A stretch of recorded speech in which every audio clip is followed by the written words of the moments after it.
नमस्कार साथियों, महिला पर्यवेक्षक का एग्जाम आपका नज़दीक आ गया है।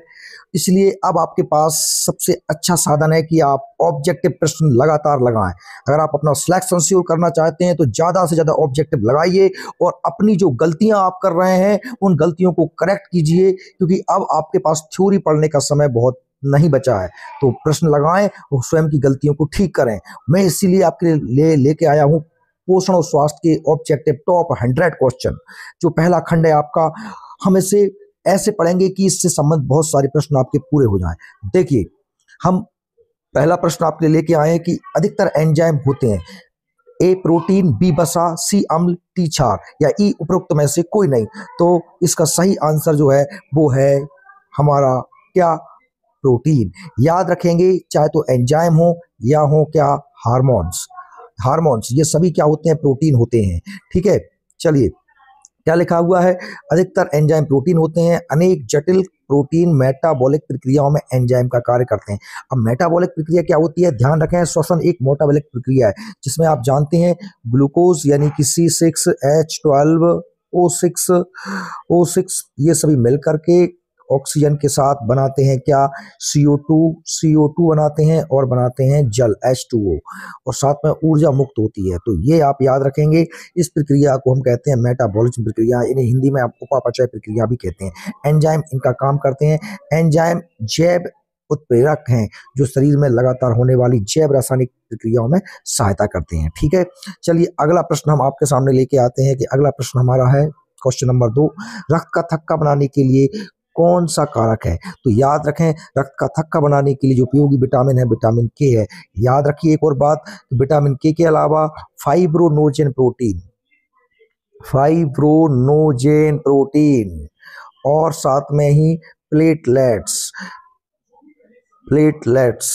याद रखना, प्लेटलेट्स रक्त में पाई जाती हैं। फाइब्रोनोजेन प्रोटीन जो होता है वो हमारा कहाँ बनता है, लीवर में बनता है। तो ये तीनों चीजें जरूरी होती हैं काय के लिए, रक्त का थक्का बढ़ाने के लिए। रक्त का थक्का आप जरा से कट जाए से 2 से 5 मिनट के अंदर बन के तैयार हो जाता है, लेकिन किन्हीं लोगों में 24 घंटे तक रक्त का थक्का नहीं बनता। तो ये समझिए कि उन लोगों को एक बीमारी हो गई है जिसका नाम है होमोफीलिया। ठीक है, यह एक अनुवांशिक रोग है। अगले प्रश्न की ओर चलते हैं। अगला प्रश्न देखते हैं हम, क्वेश्चन नंबर 3 कि कौन सा विटामिन रक्त बनाने के लिए आवश्यक है। तो ये बिल्कुल रिपीटेड क्वेश्चन है, तो इसका सही आंसर विटामिन के है जो अभी आपने देख लिया है। साथ में ही जो विटामिन जो रक्त थक्का बनाने में प्रभावी होता है, तो ये क्वेश्चन भी फिर से रिपीटेड ही है, कोई दिक्कत नहीं है, हम इसको आगे कम कर लेंगे, बहुत सारे प्रश्न है। तो क्वेश्चन 5वां क्वेश्चन आपका है कि जैव सिस्टम में जो रासायनिक प्रक्रिया को तेज कर देते हैं ऐसे उत्तरदायी पदार्थ हैं। तो भाई ये क्या है, जो रासायनिक प्रक्रिया को तेज करते हैं वो होते हैं एंजाइम होते हैं। तो याद रखें कि जैव प्रक्रिया में रासायनिक क्रिया को तेज करने के लिए एंजाइम पदार्थ जिम्मेदार हैं। कार्बनिक पदार्थ जैसे प्रोटीन, कार्बोहाइड्रेट, वसा को सरल अम्लों में परिवर्तित करने की क्रिया एंजाइम के द्वारा ही संपन्न होती है। इस प्रक्रिया में जल का अपघटन होता है। एंजाइम मूलतः प्रोटीन होते हैं, वो हार्मोन भी प्रोटीन होते हैं। याद रखें, एंजाइम प्रोटीन को अमीनो अम्ल में, कार्बोहाइड्रेट को वसा में, कार्बोहाइड्रेट को ग्लूकोज में, वसा को ग्लिसरीन में बदलते हैं। ये जो अग्नाशय ग्रंथि होती है उससे संपूर्ण पाचक रस निकलता है, क्योंकि जो उसमें एमाइलेज, लाइपेज और ट्रिप्सिन नामक एंजाइम्स निकलते हैं जो कार्बोहाइड्रेट, प्रोटीन, वसा को क्रमशः कायम बदलते हैं। कार्बोहाइड्रेट को बदलते हैं ग्लूकोज में, प्रोटीन को बदलते हैं अमीनो अम्ल में और वसा को बदलते हैं ग्लिसरीन में। ठीक है, याद रखेंगे आप ये। साथ ही अगला प्रश्न हम देखते हैं क्वेश्चन नंबर 6, किन वनस्पति खाद्य में अधिकतम प्रोटीन होता है। तो याद रखें, सबसे ज्यादा प्रोटीन होता है सोयाबीन में। कितना, 45 से 40%। सोयाबीन, दलहनी और तिलहनी दोनों प्रकार की फसल से तेल भी निकलता है। सोयाबीन में 40 से 45% प्रोटीन तथा 20 से 22% तक तेल पाया जाता है। सोयाबीन की खली में 50% तक प्रोटीन पाया जाता है जो उच्च कोटि का पशु आहार होता है। सोयाबीन से निर्मित होने वाला दूध गाय के दूध की भांति पौष्टिक होता है, पर याद रहे सोयाबीन का प्रोटीन सुपाच्य नहीं होता, आसानी से नहीं पचता है। ठीक है, चलिए आगे बात करते हैं हम अगले प्रश्न की। क्वेश्चन नंबर 6 है हमारा, फलियां अत्यधिक पौष्टिक होती हैं क्योंकि उनमें प्रचुर मात्रा में होता है। क्या होता है, तो आप जानते हैं जो भी फली वाली फसलें होती हैं उनमें प्रोटीन सबसे ज्यादा पाया जाता है। क्यों पाया जाता है, याद रखना, जैसे मैंने कहा कि कोई पौधा है, इस पौधों की जो जड़ें हैं, उन जड़ों में एक बैक्टीरिया होता है, इसका नाम होता है राइजोबियम। राइजोबियम बैक्टीरिया होता है। ये हमारी वायुमंडल की जो नाइट्रोजन होता है उसका स्थिरीकरण करता है काय में, नाइट्रेट में।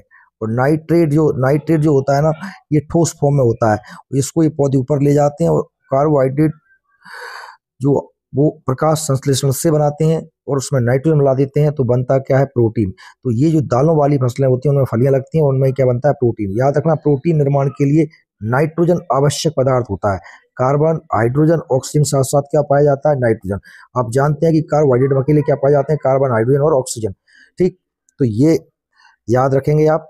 सबसे ज्यादा प्रोटीन पाया जाता है काय में, दालों में या फलियों वाली फसलों में। ठीक है, तो पढ़ते हैं क्या लिखा है। फलियां जो दाल के तौर पर जानी जाती हैं, दालें जब भरी हरी होती हैं तब उनका उपयोग किया जाता है, तब उन्हें फलियां कहते हैं। फलियों को सुपर फूड कहते हैं। फलियों में प्रोटीन, आयरन, विटामिन, घुलनशील फाइबर पाया जाता है। फलियों में प्रोटीन के साथ साथ हेल्दी फैट, वसा भी पाया जाता है, गुड कोलेस्ट्रॉल जिसे हम कह सकते हैं। अगला क्वेश्चन आपके सामने है, क्वेश्चन नंबर 8। शाकाहारी भोजन में निम्न में से कौन सा शर्करा विपुल मात्रा में पाई जाती है? तो ये आप याद रखेंगे, शाकाहारी में भोजन में, तो ऑप्शन है आपके पास एमिलोस, लैक्टोस, सेलुलोस, माल्टोस। तो भाई सबसे याद रखना कि शाकाहारी भोजन जिसमें क्या पाए जाते हैं, शाक मतलब होते हैं पत्तियां, भोजन, और पत्तियों में पाया जाता है कौन सा, सेल्यूलोज। लकड़ियों में क्या पाया जाता है, सेल्यूलोज। और सेल्यूलोज एक प्रकार का पॉलीसेकेराइड है। आप जानते हैं कि ग्लूकोज के 3 फॉर्म होते हैं, मोनोसेकेराइड, डाइसेकेराइड, पोलोसेकेराइड। मोनो का मतलब एक, डाई का मतलब 2, पोली का मतलब बहुत सारे। तो मोनो जो होते हैं उसमें ग्लूकोज जैसे आता है, मेनोज आता है, डाई में सुक्रोज आता है, लैक्टोज आता है, और पॉली में सेलुलोज आते हैं। जो पॉलीसेकेराइड होते हैं वो मतलब बहुत सारे मोनोसेकेराइड से मिलकर बने होते हैं। पोलोसेकेराइड जो होते हैं सामान्यतः जल में अघुलनशील होते हैं और जानवर इनको पचा सकते हैं, मनुष्य इन्हें पचा नहीं सकता। ये जैसे खाए जाते हैं वैसे शरीर से निकाल दिए जाते हैं। ठीक है, शाकाहारी भोजन में सेलुलोज शर्करा विपुल मात्रा में पाई जाती है। यह बहु शर्करा, बहु मतलब पॉलीसेकेराइड, जिसमें एक प्रकार के अणु लगातार जुड़ने से एक गैर अणु वाला पॉलीमर बन जाता है। बहुत सारे पौधों की कोशिकाएं, भित्तियां सेलुलोज की बनी होती हैं और जीव जगत में इसका बहुत महत्व है। कपास के रेशे का 90% भाग सेलुलोज से बना होता है। चलिए ठीक है, तो अगले प्रश्न को हम चलते हैं। क्वेश्चन नंबर 8 है, दाल अच्छा स्रोत है। तो अभी ये फिर से हमने पढ़ लिया कि दाल का एक अच्छा स्रोत है प्रोटीन का, तो सही आंसर है ए, है ना। दाल है प्रोटीन का अच्छा स्रोत है। दाल के प्रोटीन में विटामिन बहुत मात्रा में पाया जाता है। दाल मानव आहार में प्रोटीन का मुख्य स्रोत है। लगभग 3% प्रोटीन की आपूर्ति दालों द्वारा होती है। दालों की सबसे महत्वपूर्ण विशेषता है कि आग पर पकने के बावजूद उनके पोषक तत्व सुरक्षित रहते हैं। अच्छा, अगला क्वेश्चन हम देखते हैं, क्वेश्चन नंबर 10 है, कार्बोहाइड्रेट के अपघटन उपरांत अंतिम रूप से क्या बनता है? जब यानी कार्बोहाइड्रेट जब पच जाता है तो आखिर क्या बनता है, याद रखना, इससे बनता है क्या, ग्लूकोज। और अमीनो अम्ल के पचने से बनता है, प्रोटीन के पचने से बनता है अमीनो अम्ल। और ग्लिसरीन जो बनता है वो पचता है बसा के पचने पर। ठीक है, तो सही आंसर क्या हो जाएगा इसका, ऑप्शन सी, ग्लूकोज। कार्बोहाइड्रेट ऊर्जा प्रदान करने वाले पदार्थ का वर्ग है। रासायनिक यौगिक हैं जिनमें कार्बन, हाइड्रोजन और ऑक्सीजन पाए जाते हैं। कार्बन यौगिक कहलाते हैं जो, कार्बन यौगिक कौन से कहलाते हैं भैया, जो अपघटन के बाद ग्लूकोज में परिवर्तित हो जाते हैं और ग्लूकोज ऑक्सीजन के द्वारा ऑक्सीकृत होकर शरीर को ऊर्जा प्रदान करते हैं। कार्बोहाइड्रेट में कार्बन, हाइड्रोजन और ऑक्सीजन का अनुपात 1:2:1 होता है। आप लोग जानते ही हैं कि ग्लूकोज का सूत्र होता है क्या, C6H12O6। यहाँ अनुपात क्या हो गया, 1:2:1। ठीक है, चलिए अब अपन आगे चलते हैं। तो अगला प्रश्न है 11वां, विटामिन को एस्कॉर्बिक एसिड कहते हैं, ECDA। तो सही आंसर आपको पता है, एस्कॉर्बिक एसिड विटामिन सी को कहते हैं, जो खट्टे फलों में पाया जाता है। सबसे ज्यादा पाया जाता है आंवले में, इसकी कमी से हो जाता है स्कर्वी रोग। स्कर्वी में मशरूमों से खून आने लगता है। विटामिन सी को एस्कॉर्बिक एसिड भी कहा जाता है। यह जल में विलेय विटामिन है। ठीक है, विटामिन बी और विटामिन सी दोनों जल में घुलनशील हैं, घुल जाते हैं। विटामिन ए, विटामिन डी, ई और के, ये तीनों बसा में घुलते हैं। क्या घुलते हैं, बसा में, और ये घुलते हैं जल में। ठीक है, तो यहाँ पे याद रखेंगे, विटामिन सी खट्टे रसदार फल, नींबू, संतरा, मौसमी, चीकू, आंवले, टमाटर, पत्तेदार सब्जियां, अंकुरित अनाज आदि में विटामिन सी पाया जाता है। ठीक है, अगले क्वेश्चन पे हम चलते हैं। तो अगला क्वेश्चन हमारा जो है, क्वेश्चन नंबर 12 है, गेहूं, चावल और शहद का किसके स्रोत है, विटामिन, कार्बोहाइड्रेट, लिपिड या प्रोटीन? तो इसका सही आंसर क्या है, कार्बोहाइड्रेट। क्योंकि आप याद रख लेना, गेहूं, चावल, शहद, मक्का, ज्वार, बाजरा, है ना, जो भी एक बीजपत्री फसलें अर्थात जिनकी दालें नहीं होती हैं उन सभी में कार्बोहाइड्रेट मिलता है। तो ये क्या लिखा है, गेहूं, चावल, शहद कार्बोहाइड्रेट के स्रोत हैं। शरीर कार्बोहाइड्रेट दो प्रकार से प्राप्त होता है। पहला माड़ी अर्थात स्टार्च के रूप में, दूसरा चीनी अर्थात शुगर के रूप में। गेहूं, ज्वार, मक्का, बाजरा, मोटे अनाज या चावल या जड़ों वाली सब्जियों में पाए जाने वाले कार्बोहाइड्रेट्स को माड़ी या स्टार्च कहा जाता है। जबकि केला, अमरूद, चुकंदर, गन्ना, खजूर, मुनक्का, अंजीर, शक्कर, शहद से प्राप्त होने वाला कार्बोहाइड्रेट अत्यधिक शक्तिशाली और स्वास्थ्य के लिए लाभदायक होते हैं। ठीक है, अब बात करते हैं हम अगले प्रश्न की। तो अगला आपका जो प्रश्न है क्वेश्चन नंबर 13 है, विटामिन ए सबसे अच्छा स्रोत है, काय का स्रोत है, इसमें बताइए काय से मिलता है। तो गेहूं, शहद, गाजर, मूंगफली, उपरोक्त में से कोई नहीं। तो सही बात है, क्या काय से मिलता है, गाजर से मिलता है। तो याद रखें विटामिन ए गाजर से मिलता है, विटामिन ए आम से मिलता है, विटामिन ए पपीता में मिलता है। विटामिन ए की कमी से क्या हो जाता है, रतौंधी रोग हो जाता है। विटामिन ए का रासायनिक नाम रेटिनॉल है। तो एक बार पढ़िए कि गाजर विटामिन ए का सबसे अच्छा स्रोत है। विटामिन ए में समृद्ध आहार हमारे शरीर के लिए बेहद आवश्यक है। यह हमारी आंखों की रोशनी के लिए, हड्डियों के लिए और कैल्शियम स्तर को बनाए रखने के लिए बेहद जरूरी है। विटामिन ए इम्यूनो सिस्टम और स्किन दुरुस्त रखने के लिए बहुत जरूरी होता है। विटामिन ए के मुख्य स्रोत गाजर, दूध, टमाटर, मछली, लाल शिमला मिर्च और हरी सब्जियां हैं। ठीक है भैया, अब क्वेश्चन नंबर अगला देखते हैं हम। क्वेश्चन नंबर अगला है 14वां क्वेश्चन आपका है कि किस एंजाइम की उपस्थिति में ग्लूकोज फ्रक्टोज में परिवर्तित हो जाता है, ग्लूकोज फ्रक्टोज में बदल जाता है। तो इसका सही आंसर क्या है, जाइमेज एंजाइम। कौन सा, जाइमेज एंजाइम। ठीक है, जाइमेज एंजाइम की उपस्थिति में ग्लूकोज फ्रक्टोज यानी C2H5OH एथेनॉल में परिवर्तित हो जाता है। एथेनॉल मतलब होती है क्या, शराब। क्या होती है, शराब में बदल जाता है। ठीक है, एंजाइम प्रोटीन से बने होते हैं, ये शरीर में होने वाली जैव रासायनिक प्रक्रियाओं में सहायता करते हैं। माल्टीज एंजाइम वसा का पाचन करता है। ठीक है भैया, अब आगे देखते हैं हम। क्वेश्चन नंबर 15 है, कौन सा एंजाइम ग्लूकोज को एथेनॉल में परिवर्तित कर देता है। तो ये क्वेश्चन फिर से आ गया, जाइमेज इसका सही आंसर है। और अगला प्रश्न आपके स्क्रीन पे आप देखिए, निम्न में से कौन सा ऊर्जा खाद्य पदार्थ है। ऊर्जा खाद्य पदार्थ है यानी ऐसा पदार्थ जिससे क्या मिलती है, हमको ऊर्जा मिलती है। तो कार्बोहाइड्रेट, वसा, प्रोटीन, ये लवण, विटामिन, खनिज, पानी। तो आप जानते हैं कि भैया इन तीनों से हमको ऊर्जा नहीं मिलती है, ऊर्जा मिलती है कार्बोहाइड्रेट और वसा से। ठीक है, चलिए अगले प्रश्न की ओर देखते हैं। तो क्वेश्चन नंबर 17 है। अच्छा, पहले इसका हम डिस्कशन देख लेते हैं कि हमारे शरीर को ऊर्जा प्रदान करने वाले पदार्थ कार्बोहाइड्रेट और वसा हैं। ठीक है, कार्बोहाइड्रेट आप जानते हैं, कार्बोहाइड्रेट ऊर्जा का मुख्य स्रोत है। शरीर की कुल ऊर्जा की आवश्यकता का 50 से 70% या 80% इसी के द्वारा पूर्ति होती है। 1 ग्राम ग्लूकोज के पूर्ण ऑक्सीकरण मतलब पूर्ण पचने पर 4.2 किलो कैलोरी ऊर्जा प्राप्त होती है। यह है कार्बन, हाइड्रोजन व ऑक्सीजन यानी H2O, कार्बन, हाइड्रोजन, ऑक्सीजन का रासायनिक यौगिक होता है। H2O नहीं होता, इसका सही सूत्र होता है C6H12O6 यानी कि कोई भी कार्बोहाइड्रेट कार्बन, हाइड्रोजन और ऑक्सीजन से मिलकर बना होता है।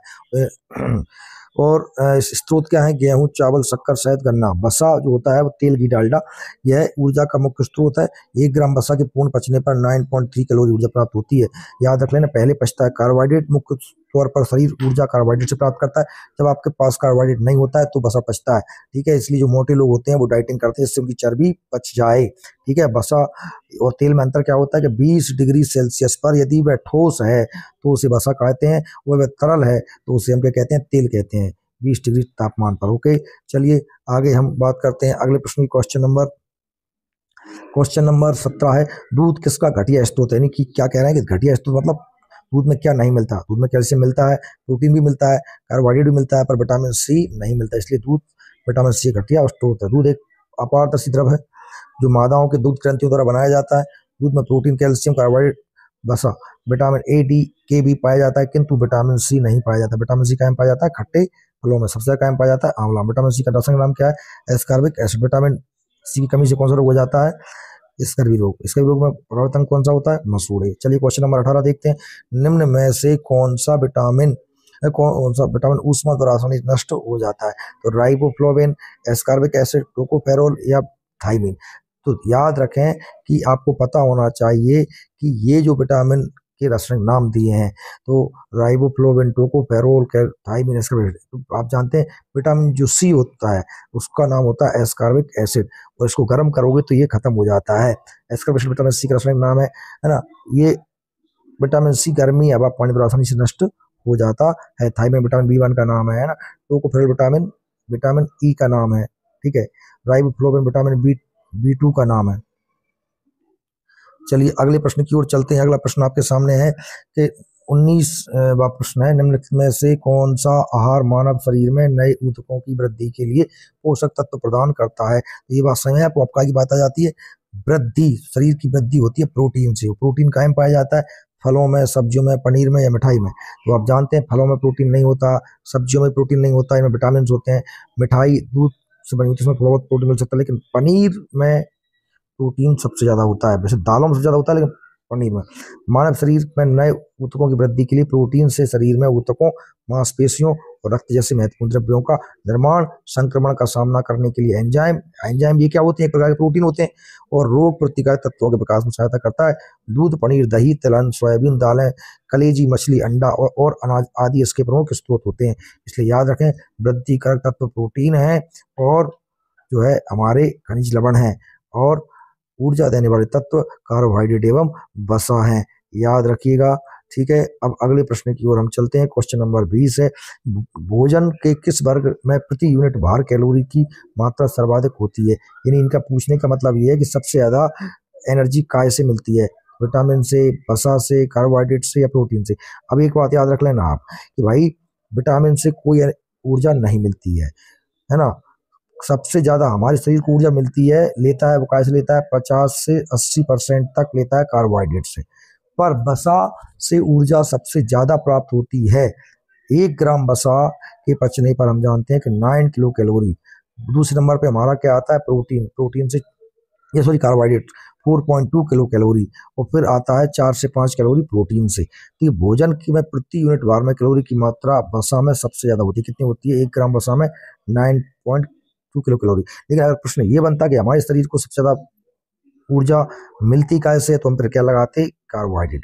भले कार्बोहाइड्रेट से कम मिल रही है, लेकिन हमारा शरीर सबसे पहले कार्बोहाइड्रेट को पचाता है, उससे ही ऊर्जा लेता है। जब कार्बोहाइड्रेट नहीं होता तब क्या बचती है? तेल की डालडा वसा बचती है।